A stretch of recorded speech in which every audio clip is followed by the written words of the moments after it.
ஒரு முக்கியமான விஷயத்தை இங்கே பதிய வைக்க விரும்புகின்றேன் உங்கள் மூலமாக.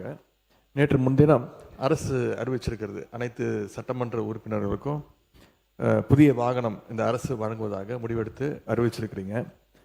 இல்லை, எங்களுடைய திராவிட முன்னேற்ற கழகத்துடைய நிலைமை இந்த அரசில் சபையில் நான் பதிய வைக்க விரும்புகின்றேன்.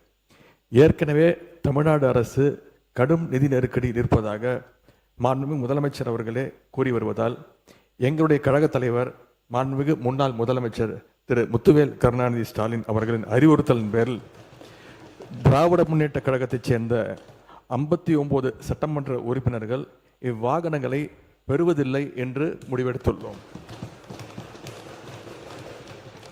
மேலும் அரசுக்கு ஏற்படுகின்ற தேவையற்ற செலவுகளை குறைக்கின்ற நோக்கத்தில் மாண்புமிகு சட்டமன்ற உறுப்பினர்கள் தங்களது தேர்தல் வேட்பு மனுவில் குறிப்பிட்டுள்ள பொருளாதார சூழலை கவனத்தில் கொண்டு பொருளாதாரத்தில் நலிவடைந்துள்ள உறுப்பினர்களுக்கு மட்டுமே இந்த அறிவிப்பின் கீழ் வாகனம் வழங்க வேண்டும் என்பதை இந்த அரசினுடைய கவனத்திற்கு தாங்கள் எடுத்து செல்ல வேண்டும் என்று கேட்டுக்கொள்கின்றேன்.